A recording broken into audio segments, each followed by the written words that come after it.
사도 바울의 유일한 관심은 복음 전파였습니다. 그래서 그는 자유로운 몸이든지 감옥에 있든지 오직 예수 그리스도의 복음이 전해지기만을 바랐습니다. 12절을 보시죠. 형제들아, 내가 당한 일이 도리어 복음 전파의 진전이 된 줄을 너희가 알기를 원하노라 말씀하고 있습니다. 자, 여기에서 바울이 당한 일이란 복음을 전하다가 감옥에 갇힌 일이었죠.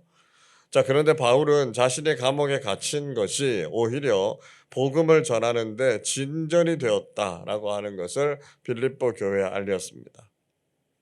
바울이 감옥에 갇혀서 복음을 전하지 못했는데 어떻게 그것이 오히려 복음 전파에 도움이 될 수 있었을까요?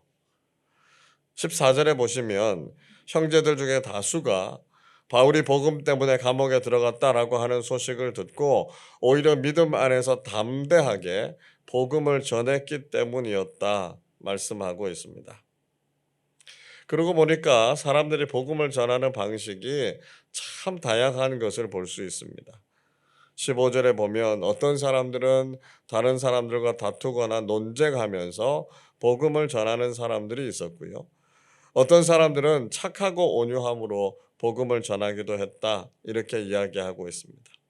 자, 그런데 어떤 사람들이 복음 때문에 다투고 분쟁하는 모습을 보면 오히려 바울의 마음이 불편하지 않을까 그런 생각을 했다는 것이죠. 그러나 바울은 달랐다는 것입니다. 18절을 보십시오. 그러면 무엇이냐? 거칠애로 하나 참으로 하나 무슨 방도로 하든지 전파되는 것은 그리스도니 이로써 나는 기뻐하고 또한 기뻐하리라 말씀하고 있습니다. 자, 바울은 어떤 방식으로든지 그리스도가 전파된다라고 하는 것을 기뻐했습니다. 그래서 비록 자신의 감옥에 갇혀 있다고 하더라도 때로는 복음으로 인한 논쟁이 있다고 할지라도 오히려 복음이 널리 전해진다라고 하는 것 때문에 감사했던 것이죠. 자, 바울은 계속해서 자신을 통해서 복음이 전해지기를 간절히 소망했습니다. 자, 우리 20절 말씀을 같이 읽어보겠습니다. 나의 간절한 기대와 소망을 따라 아무 일에든지 부끄러워하지 아니하고 지금도 전과 같이 온전히 담대하여 살든지 죽든지 내 몸에서 그리스도가 존귀하게 되게 하려 하나니. 자, 정말 바울은 자신이 가진 유일한 기대와 소망이 무엇인가라고 하는 것을 확실하게 드러내고 있습니다. 그것은 지금처럼 담대함을 가지고 자신이 살든지 죽든지 오직 예수 그리스도가 존귀하게 되는 그것이었습니다. 자, 그래서 21절처럼 고백할 수 있었던 거죠. 이는 내게 사는 것이 그리스도니 죽는 것도 유익함이라 말씀합니다. 자, 바울은 이제 자신에게 사는 것이 예수 그리스도이기 때문에 자신이 죽는 것도 유익하다 이렇게 고백하고 있습니다. 자, 여러분, 우리는 정말 이런 고백을 하면서 신앙생활을 할 수 있을까요? 어떻게 죽는 것도 유익하다 그렇게 말할 수 있겠습니까? 자, 그것은 우리가 예수 그리스도를 통해서 영원한 생명을 얻었기 때문에 육신의 죽음도 우리에게는 천국의 소망으로 이어지기 때문입니다. 이 세상에서 가장 절망적인 소식이 죽음이지만 예수님을 믿는 믿음은 우리를 영원한 천국으로 인도하기 때문이죠. 여러분, 우리는 어떤 소원과 기대를 가지고 살아가고 계십니까? 우리가 그리스도인이라고 말하면서도 우리도 여전히 세상 사람들과 별로 다르지 않은 소원을 가지고 살고 있지는 않습니까? 어떻게 하면 이 세상에서 좀 더 많은 것을 가지고 좀 더 편안하게 좀 더 높아질 수 있을지를 꿈꾸고 있지 않습니까? 오늘 이 새벽에 우리는 사도 바울의 기대와 소원을 가지실 수 있기를 바랍니다. 우리가 살든지 죽든지 오직 예수 그리스도를 존귀하게 하는 삶을 살아가실 수 있기를 바랍니다. 우리가 어떤 상황과 형편이 되든지 오직 복음이 세상에 널리 퍼지는 일을 위해서 우리가 쓰임 받기를 원하는 사람들 되시기를 바랍니다. 복음을 위한 삶을 살아가기 위해서 우리가 어떤 희생과 헌신을 감수하더라도 하나님 나라 복음의 일꾼들로 귀하게 쓰임 받으시기를 주님의 이름으로 축원합니다. 자, 바울이 이렇게 죽는 것도 유익하다 그렇게 이야기하고요. 천국을 사모한다 이렇게 말하니까 대적자들이 바울을 공격해 왔죠. 그들은 그렇게 천국이 좋으면 빨리 죽어서 천국에 가지 왜 아직도 이렇게 살아있느냐? 그렇게 질문하는 사람들이 있었습니다. 자, 사도 바울은 이 질문에 대해서 어떻게 대답했을까요? 22절에 보시면 바울은 자신이 육신을 가지고 이 땅에서 살아가는 것이 자신의 일의 열매이기 때문에 다른 선택을 할 수 없다고요. 그저 이 세상을 살아갈 뿐이다. 그렇게 이야기했습니다. 동시에 바울은 이 세상을 살아가는 그리스도인의 정체성이 무엇인가라고 하는 것을 아주 명확하게 설명해 주고 있죠. 23절 보십시오. 내가 그 둘 사이에 끼었으니 차라리 세상을 떠나서 그리스도와 함께 있는 것이 훨씬 더 좋은 일이라 그렇게 하고 싶으나 이야기합니다. 자, 그리스도인이 어떤 존재라고요? 천국과 세상 사이에 끼어 있는 존재가 그리스도인이라는 것입니다. 즉 예수를 믿는 사람들은 천국 시민이다라고 하는 소속을 가지고 이 세상을 나그네로 살아가고 있는 사람이라는 말이죠. 그래서 그리스도인들은 천국을 본향으로 생각하는 사람들이 되어야 하고요. 세상보다는 천국을 소망하는 사람들이 되어야 한다는 것입니다.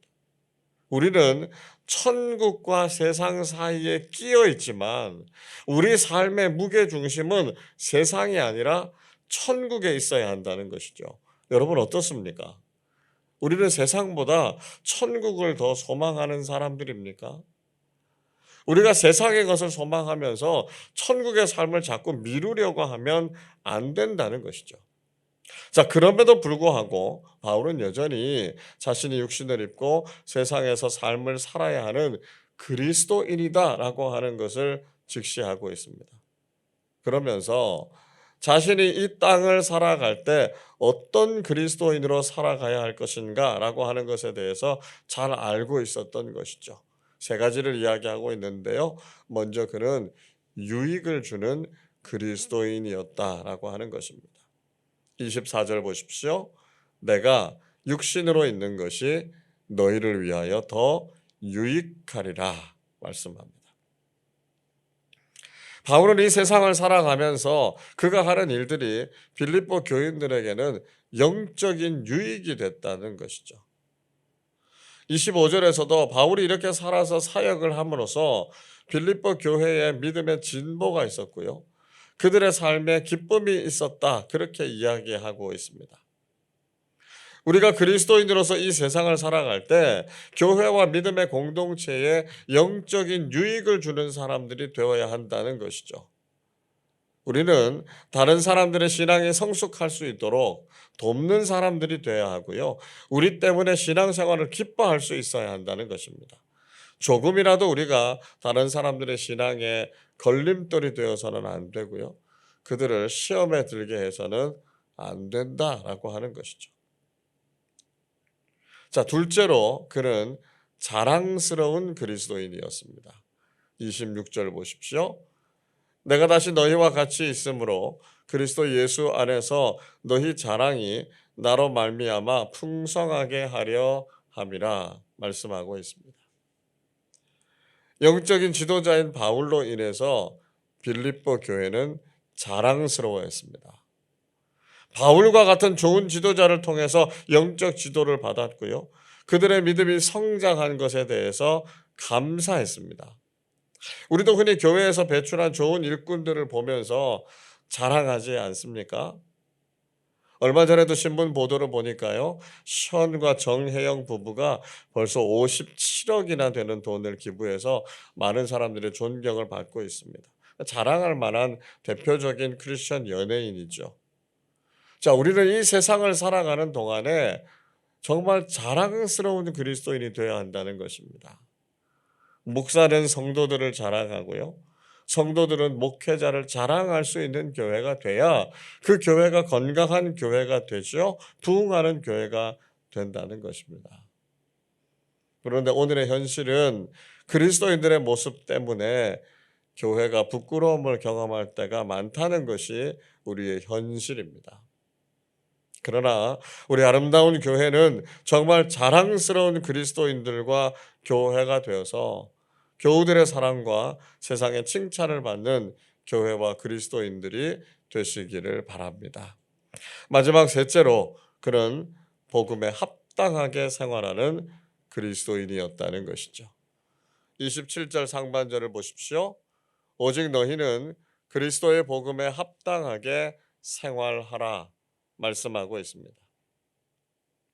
바울은 빌립보 교회를 향해서 그들이 들은 복음에 합당한 삶을 살 것을 권면했습니다. 그리스도인이라고 말하면서도 복음과는 따로 떨어져서 세상의 가치를 따라서 살면 그리스도인이라고 할 수 없는 것이죠. 우리는 복음을 위해서 협력하고 복음을 대적하는 사람들과는 두려워하지 않고 대항해서 싸워야 합니다. 28절에 보시면 우리가 복음에 합당한 삶을 산다라고 하는 것이 구원의 증거이고요. 복음을 대적하는 것이 멸망의 증거다라고 하는 것을 사도 바울이 강조하고 있습니다. 여러분, 우리가 구원받았다라고 하는 것 어떻게 확신할 수 있습니까? 우리가 복음을 위해서 살고 있고 복음의 가치를 추구하면서 살면 우리가 구원을 받은 하나님의 자녀다라고 하는 것을 확실하게 알 수 있다는 것이죠. 여러분, 우리는 천국을 사모하지만 동시에 이 땅을 살아가고 있는 그리스도인이라는 정체성을 분명히 가져야 합니다. 그래서 우리는 세상의 가치를 사랑하는 것이 아니라 천국의 영원한 가치를 추구하면서 살아야 하는 것이죠. 그리고 우리가 이 땅을 살아갈 때도 이런 정체성을 잃지 않고 살아야 합니다.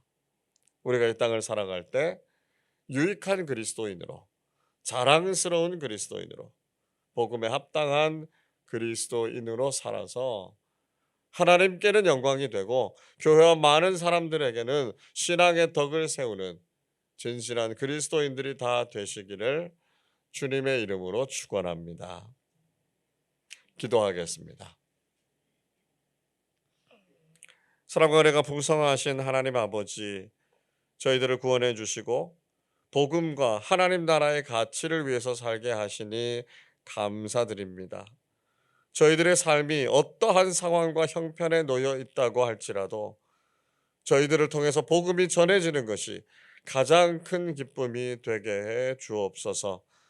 이 땅을 살아가고 있지만 하나님 나라의 백성답게 살게 하시고 늘 천국을 소망하는 사람들 되게 해 주옵소서. 우리가 이 땅에서도 유익한 그리스도인, 자랑스러운 그리스도인, 복음에 합당한 그리스도인으로 살아서 하나님께 영광이 되고 교회의 덕을 세우는 사람들 되게 하여 주옵소서.